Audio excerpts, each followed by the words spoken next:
Assalomu alaykum hammaga. Ko'rib turganlaringdek mana bu hozirgi bizning ishimiz bo'lib turibdi. Basseynimiz. Bu yerda qilingan ishlar. Oldin bular skimbersiz, ya'ni filtratsiyasiz basseyn ekan. Biz bu yerda perderka arttirib, xuddi mana shunday solib berdik.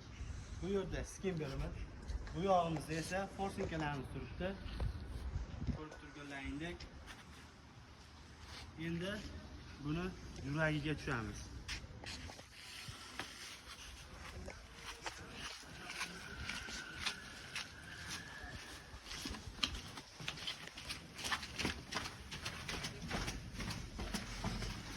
Bu yerda esa mana bunday holatga biz olib keldik.